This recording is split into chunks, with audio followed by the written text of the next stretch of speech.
My fiancé whispered, "I still love my ex." 2 weeks before our 180-guest wedding, I said, "Then go with him." Quietly canceled everything, sold the house, and requested a transfer out of state. She thought it was an ultimatum bluff, until she saw.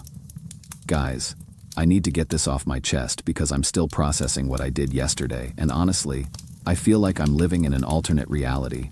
I'm 33M, regional sales manager for an industrial equipment company here in Dallas. Been with my fiancé Kennedy, 30F, interior designer, for 2.5 years, engaged for 18 months. Wedding is literally supposed to be this Saturday, not next month, not next year, 8 days from now. Venue booked, 180 guests confirmed, catering finalized, honeymoon flights to Cabo already paid for. Thursday night, we're doing final wedding prep stuff. Going over the timeline with our wedding planner Riley, confirming details, feeling excited. Normal pre-wedding stress, but nothing crazy. Kennedy seemed a little quiet, but I figured she was just overwhelmed with all the last-minute details. Then around 11 p.m., after Riley left, Kennedy starts crying. Not happy tears, like ugly sobbing in our kitchen. I'm thinking maybe her mom said something bitchy about the centerpieces or whatever, so I ask what's wrong. She looks at me and says, "Blake texted me." Blake, her college boyfriend from 6 years ago, the one she dated for 3 years and thought she was going to marry, before he moved to Chicago for work, and they broke up. The one she's mentioned maybe 5 times total in our entire relationship because it was too painful to talk about.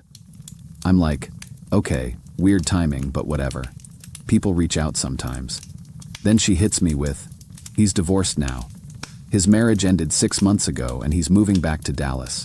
Still processing, still giving her the benefit of the doubt. Okay, and? Then she completely destroys my world. "Mason, I can't marry you on Saturday. I'm still in love with him." Guys, 2 weeks before our wedding. After 18 months of engagement. After I put a $12,000 ring on her finger, and we've been living together for 2 years, and I bought this house with her dream kitchen that she spent 8 months designing. I just stared at her. Couldn't even speak for probably 2 full minutes. She's still crying, saying she's so sorry, and she didn't know these feelings were still there. And she thought she was over him. But when he reached out, she realized she never was. When I finally found my voice, I asked the only question that mattered. "Are you calling off the wedding?" She says, and I'll never forget this. "I don't know. I need time to figure out what I want. Can we postpone?" Time to figure out what she wants, 8 days before our wedding. After 2.5 years together. I told her she had 24 hours to decide. Either she wanted to marry me on Saturday and Blake could fuck right off, or she didn't and I'd handle the rest. No postponing, no figuring things out, no keeping me on the back burner while she explored her feelings. She got upset that I was giving her an ultimatum and said she needed more time. I told her that was her answer and went to the guest room. Yesterday morning, she was still thinking about it. So I started making calls. Called Riley first. Wedding is canceled. We'll handle vendor payments and guest notifications. Called the venue, the caterer, the photographer, the band. Canceled everything. Yes, we're eating most of the deposits, but whatever. Called my boss. I'm requesting immediate transfer to our Denver office. He's known me for 8 years, knows I don't make impulsive decisions. Approved it on the spot. Called our realtor. House goes on the market Monday. Called my parents, explained the situation. They're driving down this weekend to help me pack. Kennedy came home around lunch to find me loading boxes into my truck. She completely lost it, screaming about how I'm overreacting and destroying everything and not giving her space to process. I told her I was giving her exactly what she asked for. Time to figure out what she wants. Just not with me as an option anymore. She kept saying she never said she didn't love me, and we could work through this, and I was throwing away 2.5 years over one moment of confusion. Here's the thing though, this wasn't confusion. This was clarity. She looked me in the eye and told me she's still in love with another man. 2 weeks before our wedding. That's not a moment of panic, that's the truth finally coming out. I'm not hanging around to be her backup plan while she decides between me and her great lost love. I'm not postponing our wedding so she can explore her feelings. And I'm sure as hell not starting a marriage with someone who needed her ex to come back to realize she might not want me. So yeah, I went nuclear. Wedding canceled, house listed, transfer approved, already have a flight to Denver on Tuesday to apartment hunt. Garrett, my buddy from work, said I'm handling this like a boss. And he's proud of me for not trying to fight for someone who clearly doesn't want to be fought for. The crazy part? I feel relief. Like obviously I'm hurt and angry and feeling like the last 18 months were a lie. But underneath all that, I feel like I dodged a massive bullet. If Blake hadn't reached out, would she have married me anyway and had this crisis 5 years from now with kids involved? Kennedy's been texting nonstop since yesterday, saying she made a terrible mistake and wants to talk through this like adults. But what's to talk about? She's in love with someone else. That's pretty definitive. I keep thinking about what my dad went through when my mom's dad left when I was 16. Just up and decided he needed to find himself after 20 years of marriage. Destroyed our family. I swore I'd never put up with that kind of wishy-washy bullshit, and I meant it. So Reddit, am I overreacting? Should I have given her more time to process? Or did I handle this exactly right? Part of me feels bad for nuking everything so quickly, but another part of me thinks that when someone tells you they're in love with someone else 2 weeks before your wedding, swift action is the only rational response. Update 1. Well, Reddit, it's been a week since I nuked my entire life, and I figured you guys deserved an update since so many of you followed my story. First off, I'm writing this from Denver. Got here Tuesday night. Found a sick apartment in Lodo yesterday. Signed the lease today. Mountain views. Walking distance to work. Completely different world from Dallas suburbia. My stuff gets here Monday. The house in Dallas, sold. 3 showings, 2 offers. Accepted one yesterday. Apparently Kennedy's interior design work made it highly desirable, which is ironic as hell. Closing in 3 weeks. But let's talk about Kennedy, because that's where things got really interesting. Saturday would have been our wedding day. I spent it hiking in Rocky Mountain National Park, getting altitude sickness, and feeling more at peace than I have in months. Kennedy spent it blowing up my phone with increasingly desperate messages. Turns out, Blake's grand romantic gesture lasted exactly 72 hours. According to Garrett, who's been feeding me intel, Blake took Kennedy out Tuesday night, 2 days after our canceled wedding. Fancy dinner at Ficini, the works. Wednesday they spent the day together, Kennedy posting all over Instagram like she'd found her soulmate. Thursday morning, Blake ghosts her completely. Doesn't return calls, doesn't respond to texts. Kennedy drives to his hotel, because of course he was staying in a hotel, not actually moving back to Dallas, and the front desk tells her he checked out that morning. Come to find out, Blake wasn't actually divorced. He was separated, trying to reconcile with his wife, and apparently used Kennedy as some kind of test to see if he still had it. When he confirmed he could blow up an engagement with a few text messages, he went back to Chicago to work on his marriage.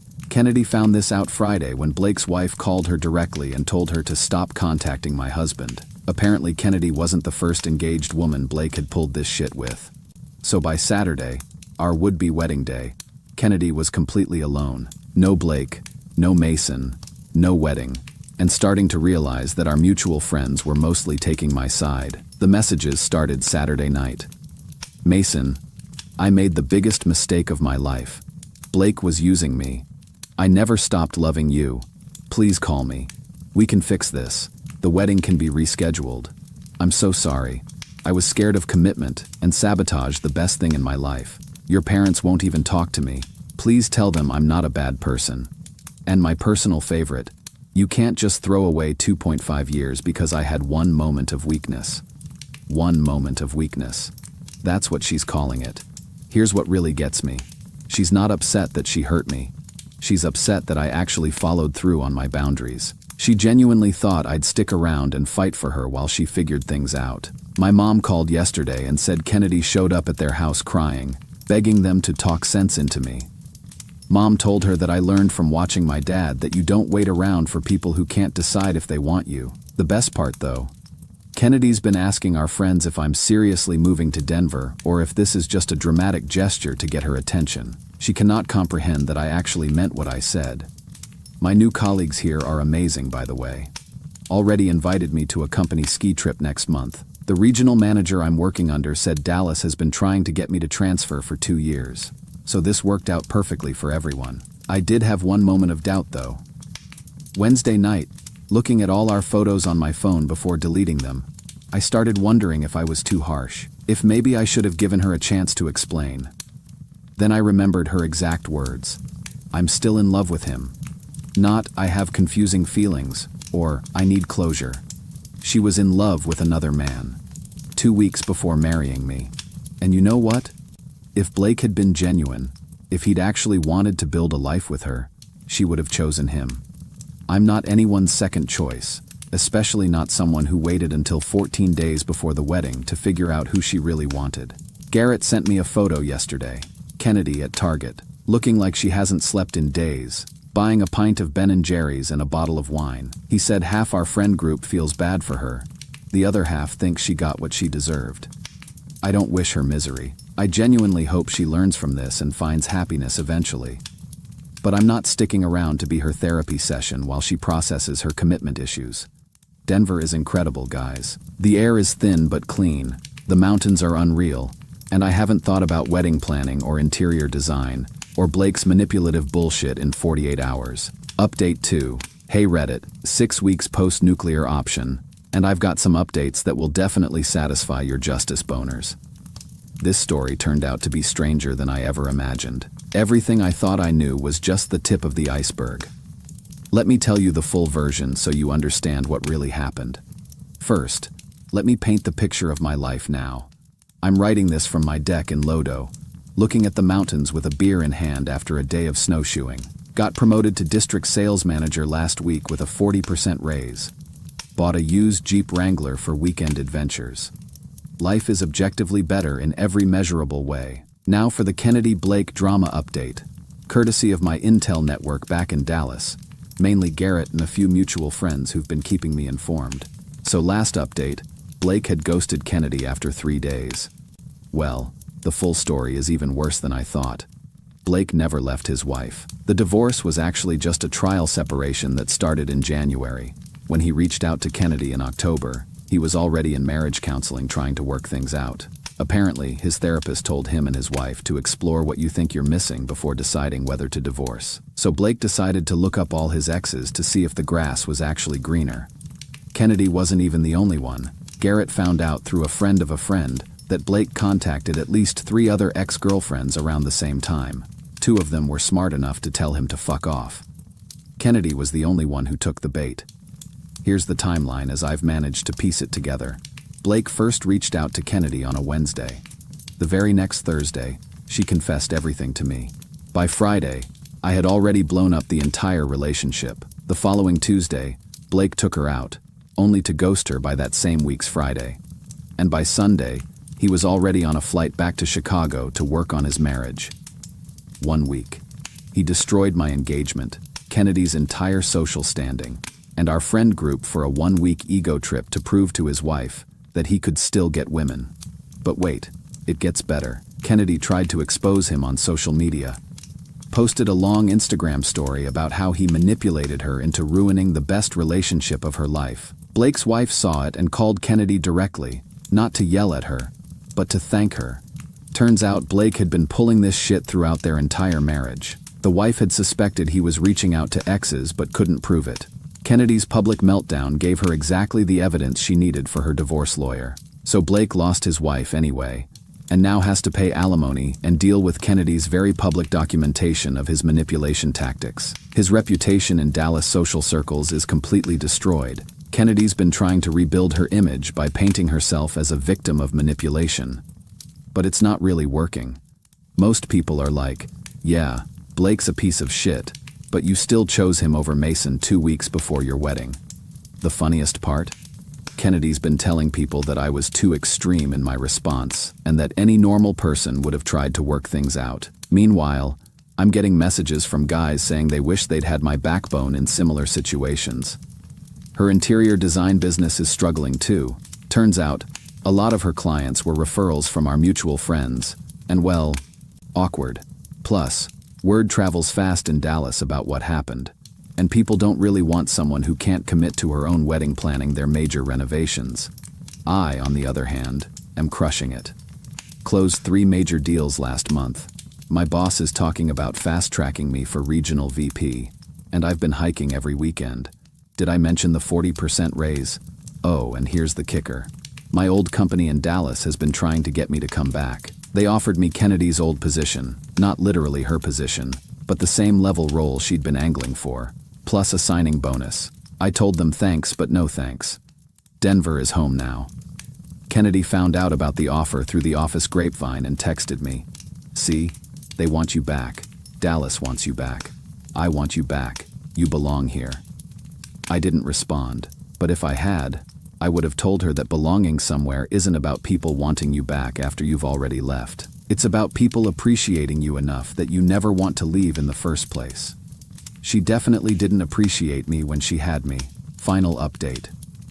Hey Reddit, it's been 6 months since I went nuclear on my life, and I wanted to give you guys a final update since so many of you have been following this saga.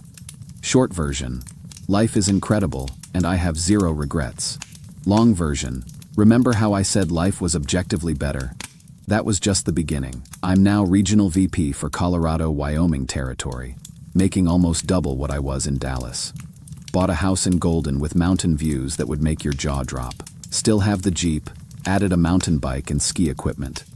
My health is better, my bank account is better, my entire outlook on life is better. But here's what I really want to talk about. The mindset shift that came from taking decisive action when my boundaries were crossed.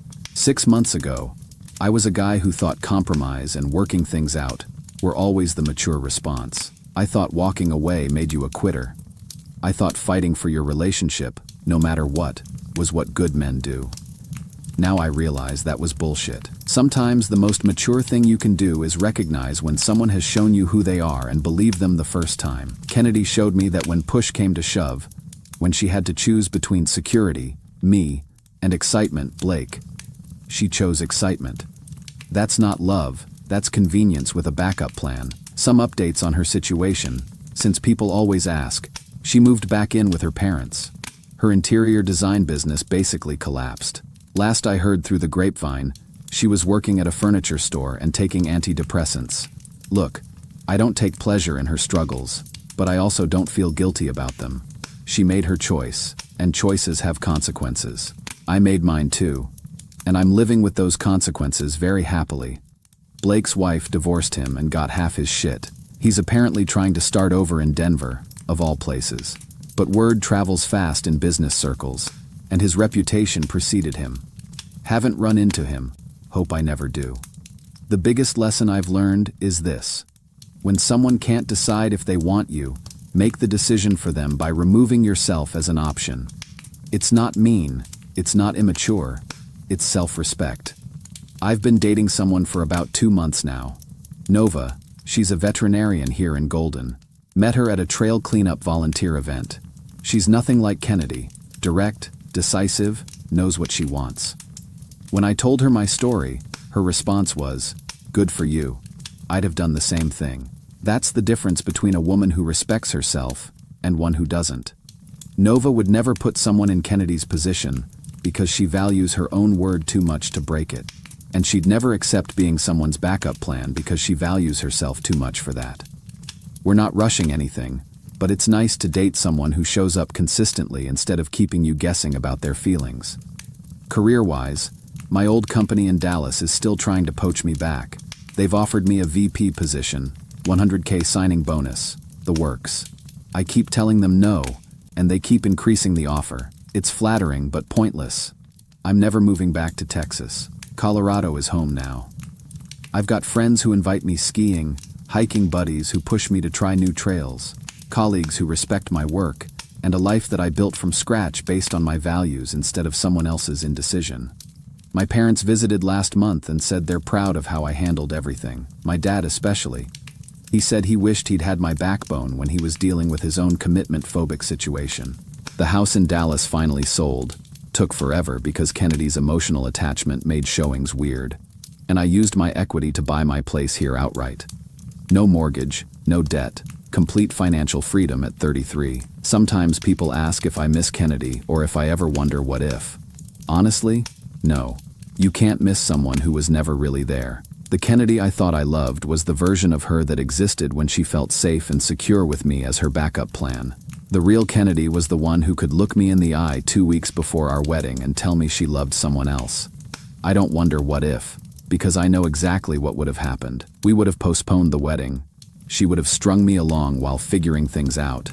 And eventually, I would have ended up right here anyway, just with more wasted time and less self-respect. The best part about going nuclear isn't the dramatic satisfaction, though that was nice.